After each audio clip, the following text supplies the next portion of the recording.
أعوذ بالله من الشيطان الرجيم بسم الله الرحمن الرحيم وإذ قال ربك للملائكة إني جاعل في الأرض خليفة قالوا أتجعل فيها من يفسد فيها ويسفك الدماء ونحن نسبح بحمدك ونقدس لك قال إني أعلم ما لا تعلمون وعلم آدم الأسماء كلها ثم عرضهم على الملائكة فقال أنبئوني بأسماء هؤلاء إن كنتم صادقين قالوا سبحانك لا علم لنا إلا ما علمتنا إنك أنت العليم الحكيم قال يا آدم أنبئهم بأسمائهم فلما أنبأهم بأسمائهم قال ألم أقل لكم إني أعلم غيب السماوات والأرض وأعلم ما تبدون وما كنتم تكتمون صدق الله العظيم. وإذ قال او یاد کا هغه وخت چې فرمایل ربک رب ستا للملائکه فرشتو ته انی جاعل چې بشک ز پیدا کوونکی يم فی الارض پزمکه کې خلیفتا یو خلیفہ لرا. قالو دوی فرشتو فرمای عرض کو اتجعل آیت پیدا کوي فیها پزمکه کې منها سوک یفسدو چې فساد بکوي فیها پزمکه کې ويسفك الدماء او تویب ویني ونحن نسبح او مستا تسبیح کو بحمدک استا بحمد سرا ونقدس لك او مستا بزرگی بیانو لك استالرا. قال الله فرمایل انی اعلم بشک ز پوهیګما ما په هغه څه باندې لا تعلمون چې تاسو په نه پوهیږئ. وعلم او اخذ الله پاک آدم الاسماء آدم علیه السلام د نمونه كلها ټول د هر څه نمونه تو خود دلته الله پاک او فرمایل انی اعلم ما لا تعلمون. فرشتو اصل کې اعتراض نه وکړي خو فرشتو حکمت غوښتو چې الله پاک موږ سره تسبیح کوو یو منټ یو سکند ستانه نافرمانی نه کوو نو ته چې په دې ځمکه کې انسانان پیدا کړي او بل یو مخلوق پیدا کړي نو الله پاک موږ غوستا تسبیح هم کوو ستا عبادت هم کوو نو الله پاک ته چې دا بل مخلوق پیدا کړي نو کې څه حکمت دی نو دې د حکمت تپوس کړو. نو الله پاک ته فرمایل انی اعلم ما لا تعلمون بشک ز پوهیږم په هغه څه باندې چې تاسو په دې باندې نه پوهیږئ. اوس الله پاک جل جلاله ته دا خبره ثابتي چې ز پوهیږم او تاسو نه پوهیږئ ورستو ته الله پاک امتحان اخلي فرشته په دغه امتحان کې پیل کیږي او حضرت آدم علیه السلام په دغه امتحان کې پاس کیږي. وعلم او اخذ الله پاک آدم الاسماء آدم علیه السلام د نمونه كلها د ټولو سيزونو د ټولو سيزونو نمونه ته الله پاک اخذ یا بعضی مفسرین وی چې الله پاک جل جلاله آدم علیه السلام ته خپل ټول نمونه خود الله پاک په زرګونو نمونه دي اگر چې موږ ته دغه یو کم سل یاد دي نور موږ ته یاد نه دي نور په زرګونو نمونه دي الله پاک. نو الله پاک جل جلاله حضرت آدم علیه السلام ته خپل ټول نمونه اخودل او د الله پاک دغه ټول نمونه په برکت سره حضرت آدم علیه السلام د ټول سيزونو نمونه په خپل باندې چې کوم دي دا ورته وریاد شو څه سيزونه د هر یو سيز نوم الله پاک خو تفسیر جلالین لیکلي دي قصعه والقصيعه غټه کاسه وړه کاسه دی ورته مو خودل د باز او د باتور د دین نمونه ورته مو خودل د ټوپې نوم ورته مو خودو د غرنګي چې د ضرورت څومره سيزونه وو دا غټول نمونه ورته الله پاک او خودل او داغه فواید ورته الله پاک او خودل چې د دې سيز دا پیدا ده نو دا ورته الله پاک او خودل. نو الله فرمي وعلم او الله پاک او خودل آدم الاسماء آدم علیه السلام ته نمونه كلها د هر سيز نو یا ودا الله پاک اسماء كلها یو د الله پاک خپل ټول نمونه خودل او اکثر مفسرین وی چې نه الله پاک جل جلاله د هر یو سيز نمونه خودل خپل نمونه نه ثم عرضهم بیا عرضهم پیش کړل دا نمونه الله پاک علی الملائکه په فرشتو باندې فرشتو ته دا نمونه چې کوم فرشتو باندې پیش کړل. فقال الله او پرمل انبئونی ما ته خبر راکې باسماء هؤلاء باسماء پنمونو هؤلاء د دې سيزونو خبر ما ته راکې دا کم سيز دي ان کنتم صادقین کو چرته کې تاسو رښتونی تاسو پس کې رښتونی اصل کې فرشتو پټ ځان سره دا خبره کړې و چې لن يخلق الله خلقا اکرمنا الله به هرګز زمونږ نه عزتمن مخلوق پیدا نه کی دا فرشتو خپل ځل کې ځان سره دا خبره پټه کړې و چې الله پاک به زمونږ نه عزتمن مخلوق پیدا نه کړي، ځکه چې موږ ټول په ټول د الله پاک فرمانبرداري کوو، د الله یو سکند نافرمانی نه کوو. ځکه حدیث پاک کې راځي چې دا فرشتې دي چې الله پاک جل د معصیت ماده ایښې نه ده، یعنې د ګناه ماده په دې کې شته دی نه ده سره،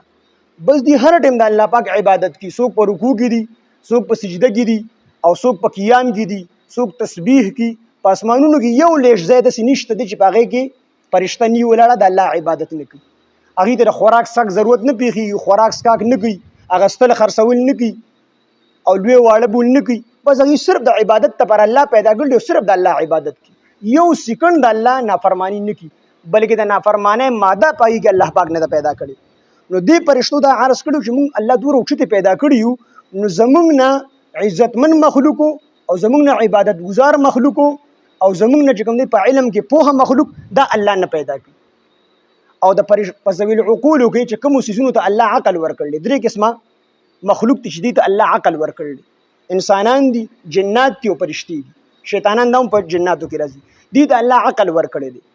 نو په دې ذوي العقولو کې الله پاک د ټولو نه لومړی فرشتې پیدا کړي دي. د بت په ورځ باندې الله پاک جل فرشتې پیدا کړي دي، د جمعرات په ورځ باندې د زیارت په ورځ باندې الله پاک جنات پیدا کړي دي، او د جمعې په ورځ د مازدیګر نه وروستو الله پاک حضرت انسان یعنی حضرت آدم علیه السلام پیدا کړي دي. نو دیو چې پیدایش کې موږ ډومبي یو، په عبادت کې موږ ډومبي یو، او د دې نه مخکې 2000 کاله مخکې د آدم علیه السلام نه مخکې په ځمکه باندې جنات آبادو، نو هغوی به فساد کو، د یو بل وینې به یې تویولې. نو دوی وایي چې موږ خو الله دا ماده نه ده ښې، موږ خو سراسر د الله عبادت کوو. نو زموږ نه بهترین مخلوق، زموږ نه په علم کې زیات مخلوق، زموږ نه عزتمن مخلوق الله نور نه پیدا کړي. دا خبره دوی په ټړه کې کړې وه. نو الله ورته دلته وفرمیل فقال انبئوني، ما ته خبر راکړئ باسماء هؤلاء، په نومونو د دې څیزونو، ان کنتم صادقین، دا تاسو چې کومه پټه خبره کړې ده، خو په دغه خبره کې تاسو رښتونی یې، چې تاسو دا ویلي دي چې زموږ نه عزتمن مخلوق په الله نه پیدا کی، نه په عبادت کې او نه په علم کې زیات مخلوق په الله، دا زموږ نه، دا خبره کې تاسو رښتونی یې، نو د دې څیزونو نومونه راته واخلئ. ان کنتم صادقین څه مطلب؟ خو تاسو په دغه خپله خبره چې تاسو کومه پټه کړې ده چې موږ نه عزتمن مخلوق وو، موږ نه عبادت ګزار مخلوق وو، موږ نه چې کوم دی زیات عالم مخلوق وو، ځکه چې فرشتو خو هر څه لیدلي دي، نو دا به الله پاک نه پیدا کړي. نو که تاسو په دې خبره کې رښتونی یې، نو د دې څیزونو نومونه ماته واخلئ. قالو فرشتو عرض وکړو سبحانک، پاکي د تا لره، الله پاکه ته پاکي، د څه نه پاکي؟ الله پاکه ته د دې خبرې نه پاکي چې دا موږ کوم اعتراض کړی، دا موږ اعتراض په طور باندې نه دی کړی، چې لکه د فرشتو خو ظاهري مطلب د هغې دا راوتو چې فرشتي وي چې الله پاک د انسان ته ولې پیدا کړي، دا عبث پیدا کړي، لکه موږ د عبادت لپاره پوره نه یو، نو ته انسان څه له پیدا کړي؟ نو قالو فرشتي وي سبحانک، الله ته پاکي د دې خبرې نه چې انسان عبث پیدا کړي، بلکې عبث یې نه پیدا کړي، دې کې ستا یو حکمت په خامخا وي، ستا حکمتونه به پکې ډېر وي. نو قالو فرشتو وي سبحانک، الله پاکه پاکي تا لره ده، لا علم لنا، موږ ته هېڅ علم نشته، لا علم هېڅ علم لنا موږ لره نشته، الا ما مگر هغه علم علمتنا چې تا موږ ته راکړی، موږ ته د هغې خبرې نه سوا علم نشته دی، کوم مقدار کې چې تا موږ له علم راکړلی دکه علم راته شته دی، د دې نه سوا نور علم فرشتې موږ ته نشته دی. نو ګوره د دې نه ثابته دا شوه چې علم غیب صرف د الله دپاره ثابت دی، د بل چا دپاره نه دی، فرشتو ته هم د غیب علم نشته دی. نو جناتو ته بیا د غیب علم د کوم ځای نه راغی چې خلک دا خبره کوي چې پلانکي تا باندې تعویذونه کړي دي، ټینګي در باندې کړي دي، دا شی چې کوم دی په دې ځای کې پروت دی، دا په دې ځای کې پروت دی، نو دا ټول دروغ دي. علم غیب صرف د الله دپاره ثابت دی، د بل چا دپاره علم نبی علیه السلام ته هم علم غیب نشته دی. او که څوک دا خبره کوي چې نبی علیه السلام د قیامت خبر ورکړی دی، او مثال په طور په یو ځای کې به د دې خلاف مشوره کوي، د نبی علیه السلام ته پته ولګېده، دې ته انباء الغیب وي، د غیب خبرونه، دا نبی علیه السلام ته ډایرکټ پته نه دی لګېدلی، بلکې الله جبریل علیه السلام را لېږلی دی، د وحي په ذریعه نبی علیه السلام ته پته لګېدلی. نو علم غیب دا صرف د الله دپاره ثابت دی، ټولې خبرې دروغ دي چې پلانکي په تا تعویذونه کړي دي، ډینګي در باندې کړي دي، کو دا پته لګېدل نبی علیه السلام ته به لګېدلې وه. نبی علیه السلام تر څو وحي نه ورغلی، نبي السلام ته پته نه لګېد چې ما له څه چل شوی، خو چې کله الله وحي راولېږله، الله خبر کو، نو پته ورته ولګېده، نو د دې هېڅ چاته پته نه لګي. نو فرشتي وي لا علم لنا، موږ ته هېڅ علم نشته دی، الا ما مگر هغه مقدار علم علمتنا چې الله تا موږ ته راکړی دی، انک بېشکه ته، انک انت بېشکه ته الله پاک العلیم پوهه یې، الحکیم خاوند د حکمت، الله پوهه هم یې، او چې کوم کار کوې هغې ستا حکمتونه دي، حکمتونه هم تاته معلوم. قال الله بیا وفرمیل یا آدم اے آدم علیہ السلام انبئهم خبر ورکا دوی ته باسمائهم په نومونو د دې ټولو څیزونو انبئهم خبر ورکا د فرشتو ته ګوره هلته الله پاک فرشتو ته وي انبئوني ما ته خبر راکا او دلته حضرت آدم علیه السلام ته وي د فرشتو ته خبر ورکا د فرشتو ته دې څیزونو نومونه وښایه وي د دې نه دا معلومه شوه چې انسان دا الله پاک په دې دوه قسمه مخلوق چې کوم ذوی العقول دي په دې باندې انسان ته الله فضیلت ورکړی دی انسان الله د فرشتو نوم غوره پیدا کړی دی او انسان الله د جناتو نوم غوره پیدا کړی دی کو انسان په خپل خیر باندې راغی د مقام د فرشتو نو اوچت دی او کو په شر باندې راغی نو دی بیا دومره شر کوي چې د شیطان نوم په کته باندې نو دلته الله پاک فرمایي قال یا آدم انبئهم خبر ورکړه دوی د فرشتو ته باسمائهم په نومونو د ټولو څیزونو و دې نه دا معلومیږي چې انسان الله پاک دا د فرشتو نو چت پیدا کړل فرشتو ته الله وی ما ته خبر راکې او آدم علیه السلام ته الله فرمایي فرشتو ته خبر ورکړه د فرشتو ته وخایا په یو قسم حضرت آدم علیه السلام یو قسم د فرشتو استاد جوړ کړل دلته چې دې ته خبر ورکړه باسمائهم فلما انبأهم پس هر کله چې خبر ورکو حضرت آدم علیه السلام دوی ته باسمائهم په نومونو د ټولو سيزونو قال الله فرمایل الم اقل لكم آیا منو ویل تاسو ته انی چې بشکا اعلم ز پوهیږم غیب السماوات په پټو د اسمانونو باندې والارض د زمکو باندې واعلم ز پوهیږم ما په هغه سيزونو باندې تبدون چې تاسو یې ښکارا کوي وما او په هغه سيزونو باندې کنتم تکتمون چې تاسو یې پټوي اعلم په هغه سيزونو چې تبدون چې تاسو یې ښکارا کوي نو کوم سيزونه دي ښکارا کول دا خبره دی ښکارا کوله چې دی وی قالو اتجعل فيها آیا ته پیدا کوي په دې ځمکه کې من هغه څوک یفسدو چې فساد به کوي فيها په دې ځمکه کې ويسفك الدماء او ویني بتوي دا خبره فرشتو ښکارا کوله الله پاک ته ښکارا دا خبره کوله چې الله د انسان مو پیدا کوي چې ته پیدا کین دی په دې مخ ځمکه باندې فساد کوي نو دا خبره دی ښکارا کوله نو الله فرمایي چې زه پوهم په هغه خبره باندې چې تاسو یې ښکارا کوئ چې تاسو ما ته وایئ چې اتجعل فيها من يفسد فيها ويسفك الدماء چې د انسان چې ته پیدا کین دی خو په مخ ځمکه باندې فساد کوي ویني وبوي نو دا خبره خو د فرشتو ښکارا کوله وما كنتم تكتمون او الله پاک وي په هغه هم پوهېږم کومه چې تاسو پټوئ نو کومه خبره دی پټوله هغه خبره دی پټوله چې لن يخلق الله خلقا اکرمنا چې الله به هرگز زموږ نه بهترین مخلوق پیدا نه کړي او شیخ سرفراز خان صفدر سے ذخیرة الجنان کې لیکلي دي چې ما تبدون هغه چې تاسو ښکارا کوئ نبي دې دک خبره ښکارا کوله چې اتجعل فيها من يفسد فيها ويسفك الدماء ښکارا دا خبره کوله او پټه دې خلافت غوښتو پټه وما تکتمون نه مراد دي چې دې د ځمکې خلافت غوښتو چې خلافت مونږ لراکا نو هغه د خپل مفاد لپاره نه غوښتو هغه خلافت ته دې لپاره غوښتو چې د انسانو په مخ ځمکه باندې فساد کوي او مونږ الله چې کوم دې د ګنا نه بچ ساتلی یو نو مونږ به د الله فرمان برداری کو الله به خوشاله نو د دې وجې دي خلافت غوښتو نو دواړه مرادونه دي کېدلی شي یو دا چې دا ویلو چې الله پاک به زموږ غوره مخلوق پیدا نه کړي نو دا خبره خو دې پټوله د دې ځان سره پټه کړې وه نو الله فرمایي چې زه په دې خبره هم پوهېږم کومه چې تاسو ما ته ښکاره کوئ چې د انسان مه پیدا کوئ په مخ ته ځمکه فساد کوي او ستاسو په دې پټه خبره چې تاسو ځان لکړې ده په دې باندې هم پوهېږم چې تاسو ویلي چې زموږ غوره مخلوق په الله پیدا نه کړي نو دا یو پیری بیا ته وایم واذ قال او یاد کا هغه وخت چې وفرمایل ربک رب ستا للملائکه فرشتو ته انی چې بېشک زه جاعل پیدا کوونکی یم فی الارض پس مکه کې خلیفة یو خلیفه لره قالو د فرشتو عرض کو اتجعلوا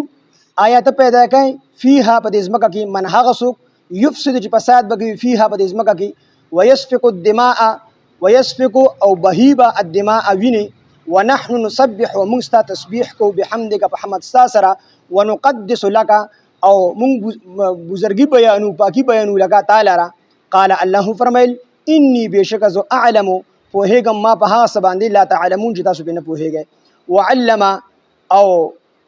اخذ الله پاک آدم الاسماء آدم علیه السلام د نمونه كلها د ټولو سيزونو ثم عرضهم بیا پیش کړل د نمونه الله پاک علی الملائکه په فرشتو باندې دې ځکه چې اعتراض راځي چې الله پاک جل جلاله نمونه حضرت آدم علیه السلام ته خودل او تاسو د فرشتو نه کو نو الیاذ بالله دا خو د انصاف خلاف ته چې فرشتو ته نمونه نه وښولې آدم علیه السلام ته نمونه وښودل او تپوس بیا د فرشتو نه کو چې دې څه نوم دی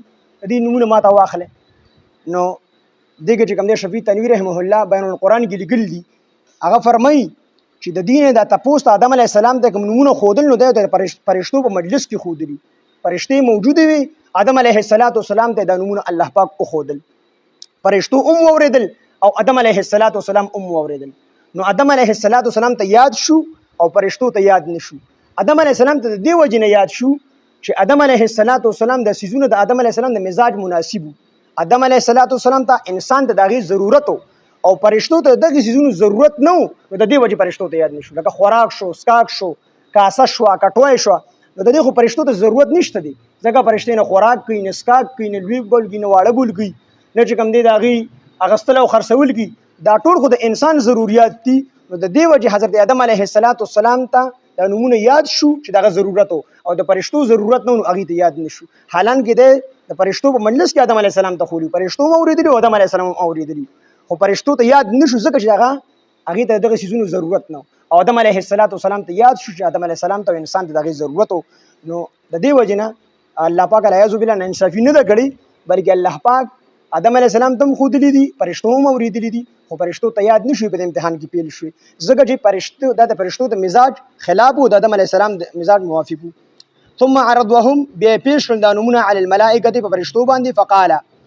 الله پاک وفرمیل فقاله یعنی وفرمیل الله پاک وفرمیل انبئوني ما ته خبر راکړئ باسماء هؤلاء په نومونو د ټولو څیزونو ان کنتم صادقین کو چېرې تاسو په خپل ان کنتم صادقین کو چېرې تاسو صادقین رښتونی په څه خبره کې په دې خبره کې تاسو دا خبره کړې وه چې الله به زموږ نه غوره مخلوق نه پیدا کړي قالو د فرشتو ویل سبحانک پاکي د تا لاره ته پاک یې الله پاکه د څه نه د دې خبرې نه چې ته انسان عبث پیدا کوي بلکې دې کې به ستا حکمت موږ د حکمت تپوس کړی دی قالو د فرشتو عرض وکړو سبحانک پاکي د تا لاره لا علم لنا هیڅ علم نشته موږ لره الا ما مگر هغه مقدار علم علمتنا چې تا موږ ته راکړی دی انک انت العلیم الحکیم بېشکه ته پوهه یې او خاوند د حکمت یې قال الله فرمیل یا آدم ای آدم علیه السلام انبئهم خبر ورکه دوی ته یعنې دې فرشتو ته باسمائهم په نومونو د دې ټولو څیزونو فلما انبأهم پس هر کله انبأ چې خبر ورکو آدم علیه السلام هم د فرشتو ته باسمائهم په نومونو د دې ټولو څیزونو قال الله فرمیل الم اقل لكم آیا منو ویل تاسو ته انی اعلم چې بېشکه زه پوهېږم غیب السماوات په پټو د اسمانونو باندې والارض د ځمکو باندې واعلم او زه پوهېږم ما په هغه څیزونو باندې تبدون چې تاسو یې ښکاره کوئ چې هغه اتجعلوا فيها من يفسد فيها ويسفك الدماء الله د انسان مو پیدا کوي دی ویني به دی فساد کی دا خبر تاسو ښکارا کوي وما په هغه خبره باندې کنتم تکتمون چې تاسو یې پټوي چې هغه دا د چې الله پاک د فرشتو وایي چې الله پاک زمونه غوره او عزتمن مخلوق الله پاک نه پیدا کړي الله دا عمل کوي الحمد لله رب العالمين والعاقبة للمتقين الصلاة والسلام على سيد الأنبياء والمرسلين وعلى آله وأصحابه أجمعين الہ العالمین د زمونږ نه راضي شي الله زمونږ لوی واړه ټول ګناهونه معاف کړي الله دې کې څومره غلطي کوتاهي زمونږ نه شوي الله مونږ ته معاف کړي الله مونږ صحیح قرآن ویلو ترجمې او تفسیر کولو توفیق او طاقت راکړي الله مونږ ټولو ته د قرآن پوهه د قرآن سمجھ راکړي الہ العالمین زمونږ د ټولو نه راضي شي خدای چې کله رانه راضي شي بیا رانه خفه مشي الہ العالمین زمونږ د ټول مسلمانانو د څومره ګناهونه دي الله کوم په پټه کړل دي کو په ښکاره مو کړل دي الله ټول راته معاف کړي الله ته زموږ په ټولو ګناهونو د عفو قلم راکړي الہ العالمین خپل محبت او خپل مینه زموږ زړونو کې پیدا کړي الہ العالمین کلمې ول یقین زموږ زړونو ته راولي الله د رسول الله صلی الله علیه وسلم محبت او د هغې اتباع زموږ نصیب وفرمایي الہ العالمین څومره ملګري راغلي دي الہ العالمین دې ټول الہ العالمین د قرآن مجید د اورېدو دپاره د پوهې دپاره راغلي دي الله مونږ او دوی ټولو له الہ العالمین په قرآن باندې د پوهې کولو توفیق او طاقت راکړه الہ العالمین زموږ د ملګرو کې څومره بیماران وي یا د دوی په کورونو کې څه قسمه بیماری وي الله ټولو ته شفا کامله عاجله مستمره ورکړه الله دې کې څومره قرضداري الله د قرضونو نه اخلاص کړه الله څومره پریشانه حال پریشانۍ ختم کړه الله څومره ناحقه بندیوان دي د بند نه آزاد کړه الله زموږ لوی واړه زموږ نارینه زنانه زموږ خپلوان زموږ دوستان یاران الله ټول دیندار او قرآن خانه کړه الہ العالمین د ټولو سره خپل مدد او نصرت شامل حال کړه الہ العالمین په زنانو د حیا د عزت صادرونه راواچوه اللهم شران او كشران مټول دیندار او قران خانك اله العالمین خاتمي زموږ د ټولو بالخير او بالایمان کا الله په وخت ځن قدم د زړه په صدق سر په جګو زموږ د ټولو د کلمه چالو لا اله الا الله محمد رسول